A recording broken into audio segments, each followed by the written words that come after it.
to 2G's class assembly. This year we're doing things virtually. Virtually? Yes, it's 2022 after all. Keep up, this is how we do things now. So sit back and relax at home. Get a cup of tea and biscuits at the ready and make sure you're dressed to impress from the waist up because you're in for a treat. From the waist up? Like you said, it's 2022. No one can tell if you come to the meeting in your pajama bottoms. We have been learning about so many interesting things so far this year. And we cannot wait to share them all with you. But first, we need to welcome you into our classroom. Come on, let's go!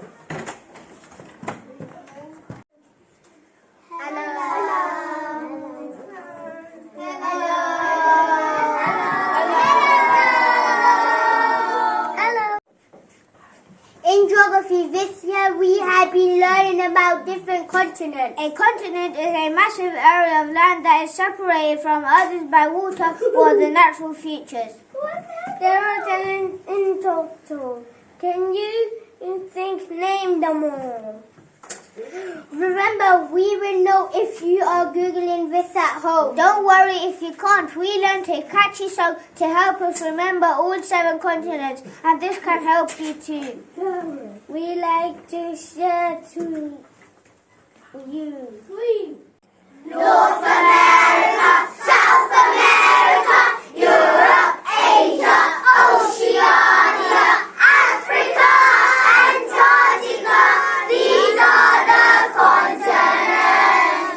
Earth's largest landmasses, 7 of them in all. Asia is the largest, while Oceania is small. North America, South America, Europe, Asia, Oceania, Africa, Antarctica. These are the continents. A continent is not a country. Countries are divided by man. Continents are naturally made, giant plates of land. North America, South America, Europe, Asia, Oceania, Africa, Antarctica. These are the continents. We learned about the different human and physical features found in each continent. Physical features are natural features on Earth's surface. These could be rivers, including the River Nile in Africa, the Amazon River in South America, or the Yangtze River in Asia.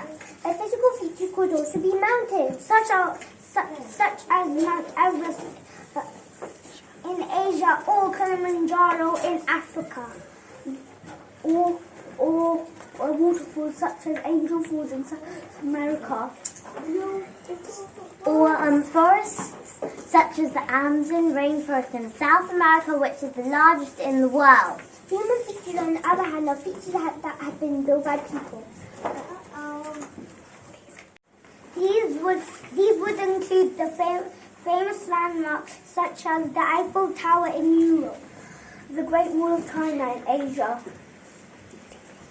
or the Sydney Opera House in Oceania. Of course, there are lots more too. We also learned about the oceans in geography. There are 5 in total. Did you just see that? See what? Someone was definitely Googling just then. Don't worry, he's learned a catchy song to help us remember them all.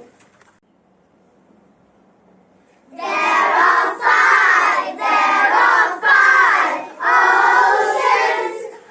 oceans, Pacific and Atlantic, Indian and Arctic, Southern too.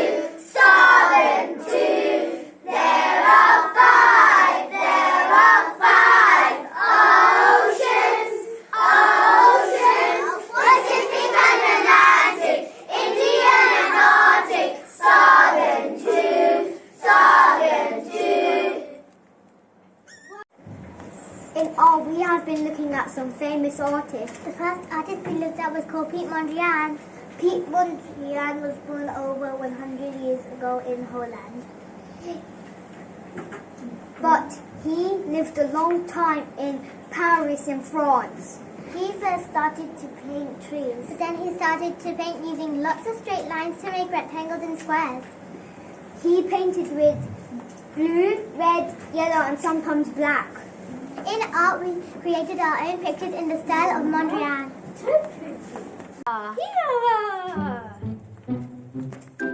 As part of our science topic, we've learned about the life cycle of a chick. When an egg is laid, the mother hen sits on it to incubate it, which means keeping it warm. This week we were given some hen eggs in our class.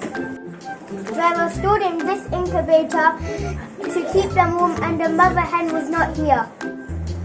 When the chick is ready, it uses its beak to break the eggshell.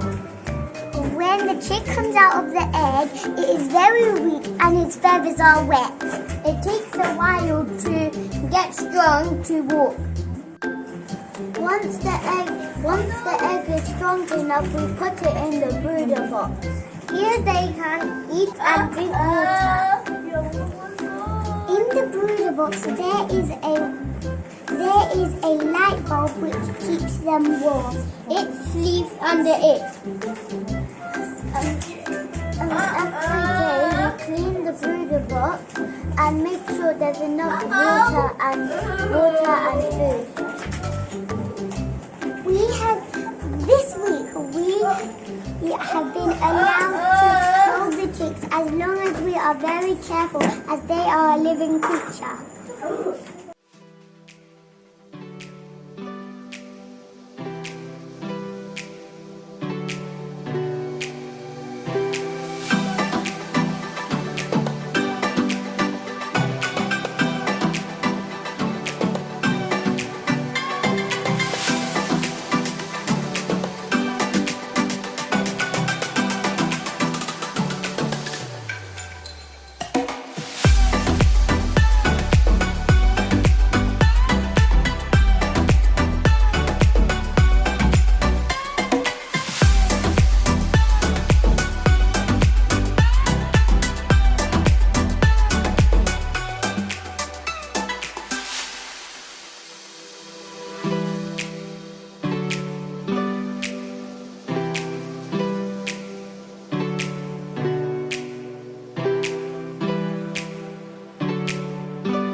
We looked at an artist called Martin Bolivia. Martin Bolivia was born in Kenya in Africa in 1961. He started drawing using charcoal and pencil.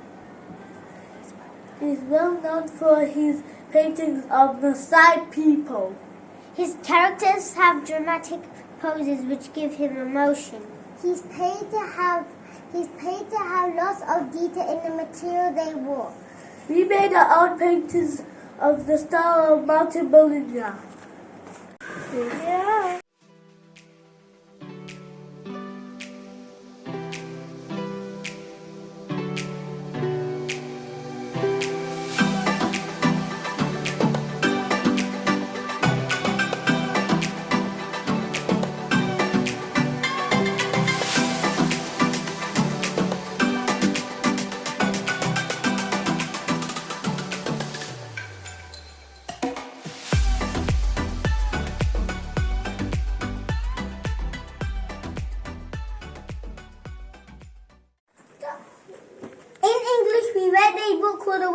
child. Before we read any of the book, we'll show this picture.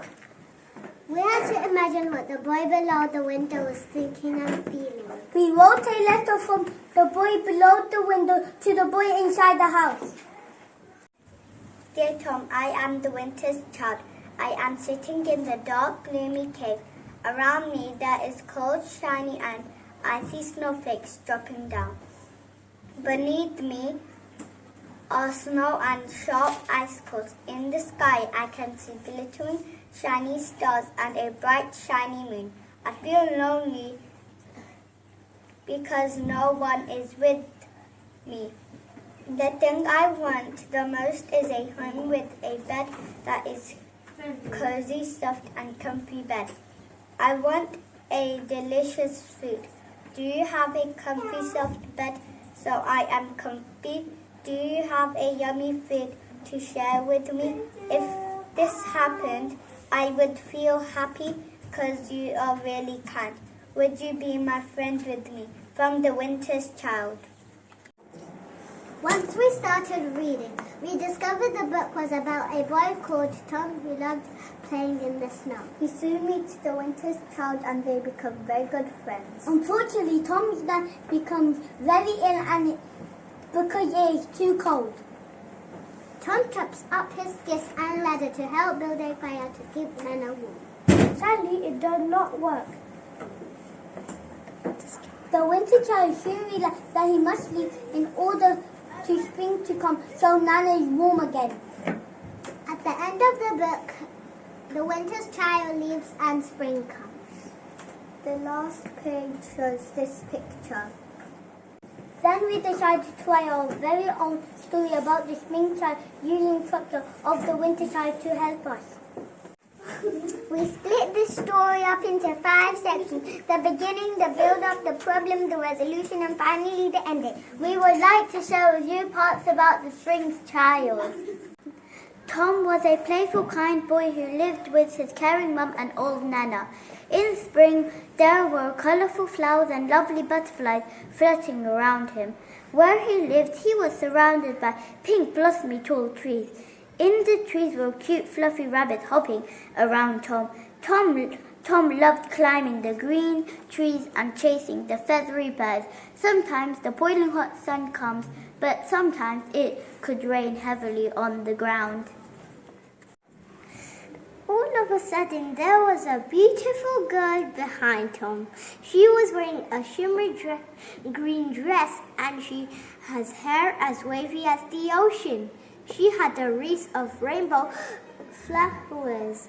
Every time she walked, she leaves a trail of colorful flowers. Hello, I am the Spring's Child, explained the Spring's Child.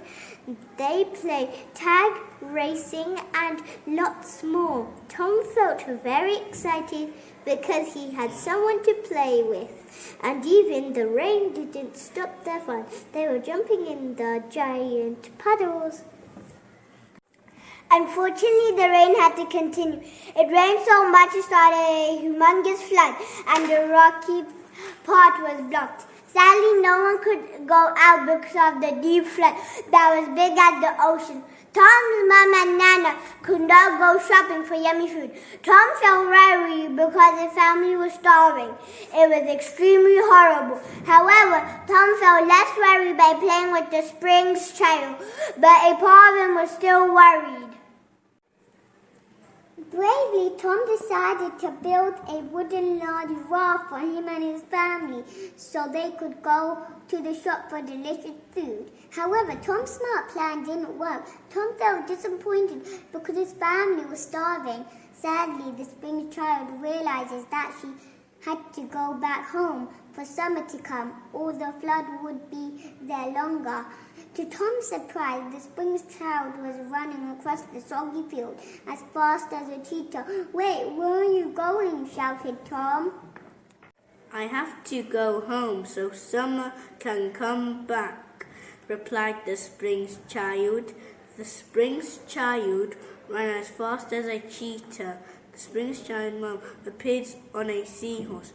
The summer sucks up all of the flood. Tom felt disappointed because he had no friend to play with, but Tom felt happy because summer was back. Tom was happy for his mum because she wasn't hungry anymore. For Interfaith Day this year, we have been learning about Zoroastrianism. Zoroastrianism is one of the oldest religions. They celebrate New Year of the beginning of spring.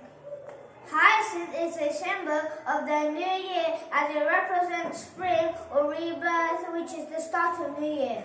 We made our own hyacinths during Interfaith Day.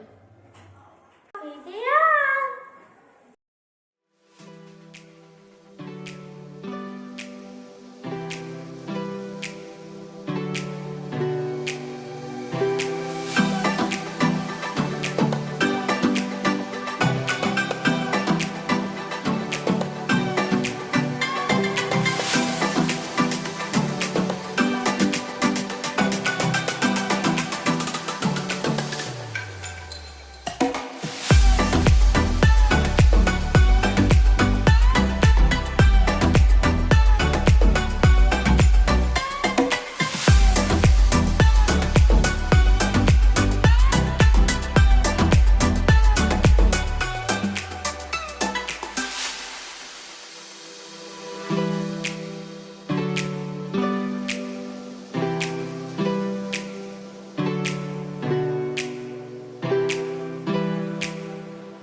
During Interfaith Day, we've been looking at Buddhism.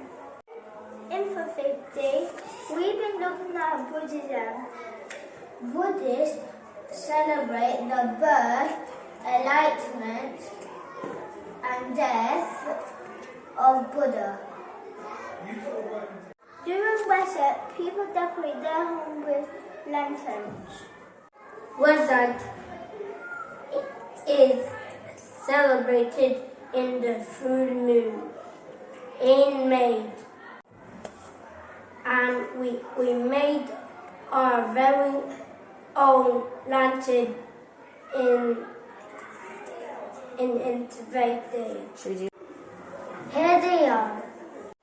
Picture this. The year was 1666. Hang on, isn't that the year when Sharon was born? You can't say that. She might be watching us at home right now. We have started learning about the Great Fire of London.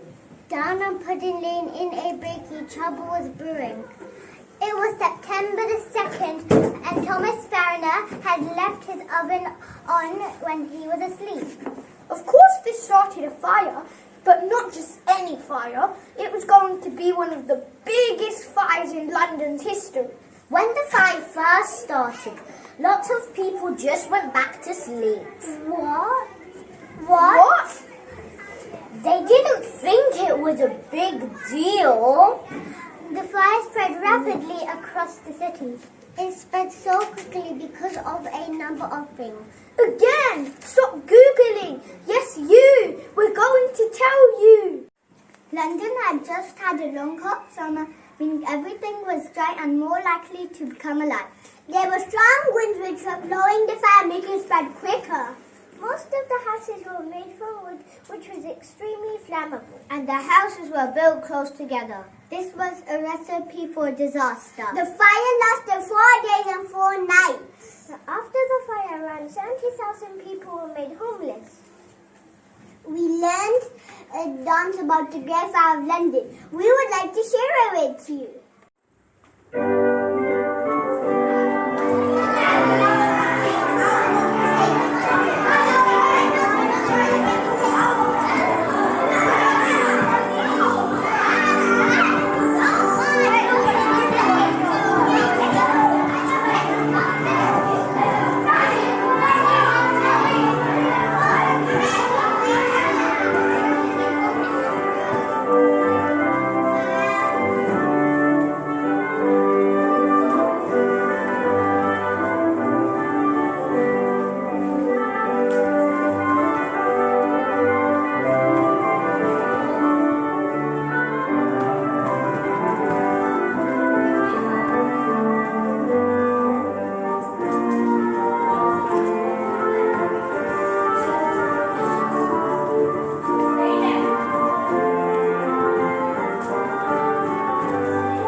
A song about the Great Fire of London we would like to share with you. London's burning, London's burning. Fetch the engine, fetch the engine. Fire, fire, fire, fire. Pour water.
tell your parents to watch this too. And your grandparents. And your aunties and uncles too. And your neighbour. What about your friends too? Don't forget about the man who walks his dog down the road. Okay, guys, they get it. Thank you.